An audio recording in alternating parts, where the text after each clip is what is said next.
इसमें देखिए हम सब लोग, हम समाज, देखिए हम लोग तो एक ही समाज है। हम लोगों को बांटा गया है, किसी को पासवान बना दिया गया है, तो किसी को चमार, किसी को जाटव, किसी को वाल्मीकि, तो किसी को जो है मतलब यह है कि कुछ और किसी को कुछ और किसी को कुछ। हकीकत यह है, एससी जो बाबा साहब ने बनाया, एसटी जो एक बाबा साहब ने बनाया, वो समाज, एक समाज वो है। और उस एससी समाज में आने वाले हर व्यक्ति के साथ अन्याय एक ही तरीके से होता है। हर व्यक्ति के साथ अन्याय करने वाला कौन है, वो भी एक ही है। अन्याय जिसके साथ हो रहा है, ऐसा कभी नहीं हुआ कि रिजर्वेशन खत्म किया सुप्रीम कोर्ट ने तो उसका नुकसान वाल्मीकि समाज को बिल्कुल हुआ, चमार समाज बिल्कुल हुआ। तो ये जो बाइफर्केशन हो रहा है, ये बाइफर्केशन नहीं होना चाहिए, बल्कि हमको कोशिश ये करनी चाहिए कि जो असामाजिक तत्व राजनीतिक पार्टियों के बहका में आकर के समाज में विघटन करने की कोशिश कर रहे हैं, मैं समाज के लोगों से हाथ जोड़कर अपील करता हूं कि आप एक थे, एक हैं, एक रहेंगे।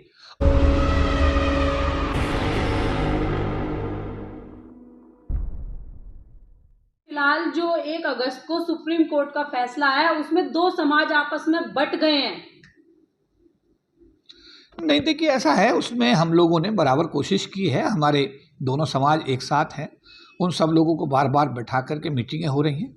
विशेष रूप से दिल्ली के स्तर पर कई बैठकें, दिन में कई बार 2-2, 3-3 बैठकें भी होती हैं। और हरनाम सिंह जी जो हमारे वाल्मीकि समाज से आते हैं, उन्होंने इसमें बड़ी रचनात्मक, और उनके साथ कई साथी हैं, बहुत बड़ी अच्छी भूमिका उन्होंने निभाई है। और हम लोगों के बराबर आपस में डायलॉग्स हो रहे हैं, बातचीत हो रही है। और हम ये कह सकते हैं कि स्थिति पूरी तरह नियंत्रण में, समाज के बीच में कोई बिखराव जो सुप्रीम कोर्ट के 1 अगस्त 2024 के निर्णय के बाद आया था, हमने उसको 90% एकजुट करके, इकट्ठे करके अपने समाज को समझाने की कोशिश की है कि देखिए, सरकारी क्षेत्र में नौकरी नहीं बची है, निजी क्षेत्र में आरक्षण नहीं है, फिर ये सुप्रीम कोर्ट के इस आदेश का हमारे समाज को फायदा होना क्या है। दूसरा ये है, जो एक समाज की बात करते हैं, वो समाज के बच्चे पढ़ गए, स्कूल चले गए तो उन्हें नौकरी मिल गई। जो दूसरे समाज के बच्चे वो स्कूल नहीं जा पाए, तो जब शिक्षा ही नहीं तो उनको नौकरी नहीं मिली। हमें ज़रूरत है अपने दूसरे समाज को शिक्षा देने की, उनको स्कूल भेजने की, उनको सफाई के काम पर लगाने की जरूरत नहीं है, झाड़ू पर भेजने की जरूरत नहीं है। ज़रूरत उनको यह है कि उनको अब स्कूल भेजा जाए, उनको शिक्षा दी जाए, और शिक्षा के माध्यम से सरकारी की नौकरी में वो आ पाएंगे।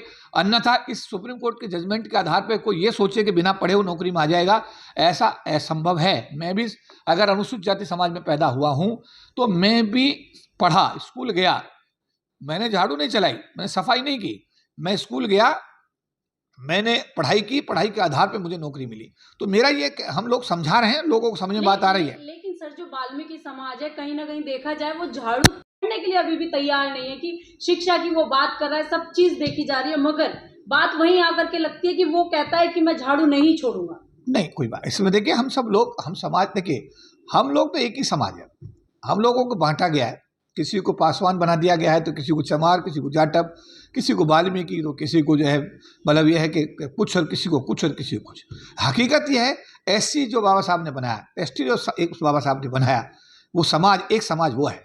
और उस एससी समाज में आने वाले हर व्यक्ति के साथ अन्याय एक ही तरीके से होता है। हर व्यक्ति के साथ अन्याय करने वाला कौन है, वो भी एक ही है। अन्याय जिसके साथ हो रहा है, ऐसा कभी नहीं हुआ कि रिजर्वेशन खत्म किया सुप्रीम कोर्ट ने तो उसका नुकसान वाल्मीकि समाज को बिल्कुल हुआ, चमार समाज बिल्कुल हुआ। तो ये जो बाइफर्केशन हो रहा है, ये बाइफर्केशन नहीं होना चाहिए, बल्कि हमको कोशिश ये करनी चाहिए कि जो असामाजिक तत्व राजनीतिक पार्टियों के बहका में आकर के समाज में विघटन करने की कोशिश कर रहे हैं, मैं समाज के लोगों से हाथ जोड़कर अपील करता हूं कि आप एक थे, एक हैं, एक रहेंगे। और एक रहेंगे तो आपकी इसी में सदगति है। अगर आप बटेंगे तो आपका नुकसान होगा। जरूरत इस बात की है कि सुप्रीम कोर्ट के जजमेंट के आधार पर आपस में भेदभाव करने की और आपस में मनमुटाव करने की आवश्यकता नहीं है, क्योंकि सरकारी क्षेत्र की नौकरी ही लगभग खत्म होने के कगार पर है। और निजी क्षेत्र में सरकार हमारे समाज के लिए आरक्षण करने की दिशा में कोई कदम नहीं उठा रही है। ऐसी स्थिति में 1 अगस्त 2024 का जो निर्णय है, उसका कोई अर्थ निकलता नहीं है। लेकिन इसके बावजूद भी मैं अपील करूंगा अपने विशेष रूप से वाल्मीकि समाज से कि आप अपने बच्चों को स्कूल भेजिए, स्कूल भेजिए, स्कूल भेजिए, शिक्षा दीजिए। जब शिक्षा होगी तभी वो IAS बनेगा, तभी IPS बनेगा, तभी वो कहीं इंस्पेक्टर बनेगा, कहीं पुलिस में जाएगा। अगर आप शिक्षा नहीं देंगे तो आप सुप्रीम कोर्ट के 1 अगस्त 2024 के निर्णय का कोई लाभ किसी को नहीं होने वाला है। सर, वाल्मीकि समाज का कहना है कि जब शिक्षा ही कहें कि निजीकरण हर चीज का हो रहा है, तो जो हमारा जाटव समाज है या जाटव बड़ा भाई हमारा, उसे किस बात की दिक्कत है, वो क्यों नहीं मतलब आरक्षण को छोड़ देता। देखिए, सवाल इस बात का है कि इसका आधार जो है ना, आरक्षण का आधार आर्थिक आधार नहीं है, इसका आधार सामाजिक विषमता है।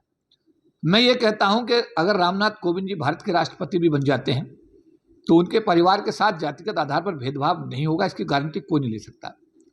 तो मेरा इसमें यह कहना है कि देखिए, जो देश का जातिगत व्यवस्था है उससे वाल्मीकि भी प्रताड़ित होता है, उससे बाकी जितनी जाटव चमार कौम जो भी हैं, बैरवा जितने भर भी हैं, मतलब मैं कहूँगा कि ऐसे लेके जेड तक जितने भर भी लोग हैं, सब जातिगत दुर्भावना के शिकार होते हैं, प्रताड़ना का शिकार होते हैं।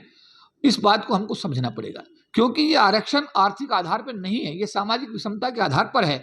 इसलिए उतना हक जितना वाल्मीकि का उतना ही चमार का, जितना चमार का उतना ही वाल्मीकि का है। जरूरत इस बात का है कि हम इस निर्णय के आधार पर अपना बिखराव ना करें, बल्कि अपने बच्चों को इतना काबिल करें, पढ़ाएं, जिससे कि ऑटोमेटिकली वाल्मीकि समाज के जो बच्चे अभी तक जहां उनको जो मतलब ये पहुंचना चाहिए था, उन्हें आईपीएस बनना चाहिए, आईएएस बनना चाहिए था, वो नहीं बन पाए, उनकी संख्या बहुत कम है।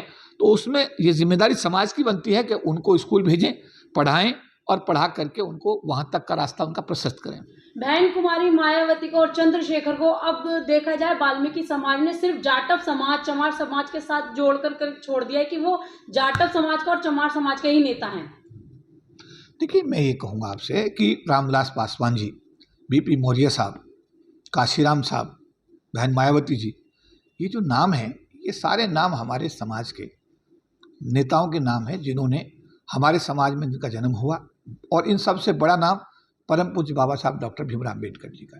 हमारे लिए सभी सम्मानीय हैं, सभी का अपना अपना योगदान है, सभी ने समाज के लिए काम किया है और हमें सबको उनका जो है, समझे बात आप, हम ये कहेंगे कि उनके प्रति हमें कृतज्ञ होना चाहिए।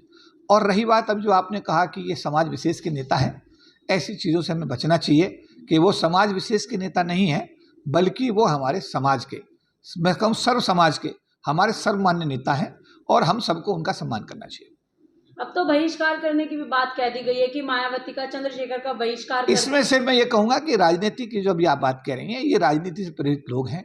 जो लोग इस देश के सिस्टम में फंसे होते हैं, वो बहकाए हुए लोग होते हैं, वो हमेशा ऐसी हरकतें करते रहे या करते रहेंगे। पर समाज के आम आदमी में ऐसी कोई भावना नहीं है।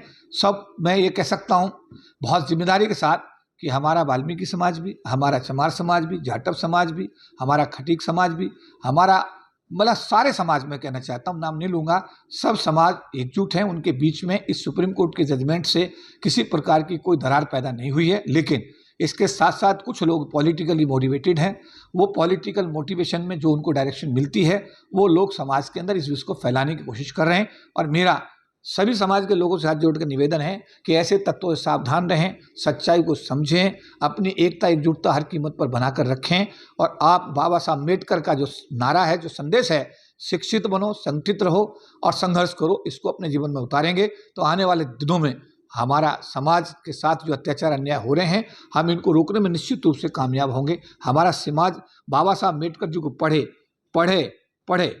बाबा साहब अम्बेडकर को जितना हम पढ़ेंगे उतना ही हम लोग मजबूत होंगे और हम अपने निश्चित रूप से आने वाले दिनों में अपनी जो जनरेशन हैं उनको कुछ देने में कामयाब हो जाएंगे। सर, देखा जाए जिस तरीके से वाल्मीकि समाज में भी अब 2 गुट बन गए हैं। एक गुट है जो कि आपसे या कहीं जाटव समाज के साथ बैठ करके मीटिंग कर रहा है, जो भाईचारे को बढ़ाने की बात कर रहा है। वहीं एक दूसरा गुट है जो आरएसएस बीजेपी के इशारों पर चल रहा है, जो कहता हुआ नजर आता है कि अगर वाल्मीकि बस्तियों में चमार या जाटव समाज का कोई भी व्यक्ति आता है तो उसको जूतों से मारा जाए। मैं यही आपको कहा कि ये जो पॉलिटिकली जो मोटिवेटेड लोग हैं ना, ये वो लोग हैं जो समाज में विद्वेष फैलाने की कोशिश कर रहे हैं। और मैंने यही आह्वान किया समाज के सभी भाइयों बहनों से, सब समाज से मेरा यही आह्वान है कि इस बात को समझना पड़ेगा और ऐसे एलिमेंट्स से आपको बचना पड़ेगा। अन्यथा इसमें सिवाय नुकसान के फ़ायदा तो कोई है ही नहीं। मेरे अनुभव के हिसाब से इसमें कोई फ़ायदा नहीं है। और जो पॉलिटिकली जो मोटिवेटेड लोग जो इस काम को कर रहे हैं, उनकी चालाकी को समझना पड़ेगा और हमको उनके जाल में बिल्कुल नहीं फंसना है। और हर कीमत पर अनुसूचित जाति समाज और जनजाति समाज के जो हमारे सर्व समाज के लोग हैं, उनको अपनी एकता एकजुटता हर कीमत पर मेंटेन करनी पड़ेगी।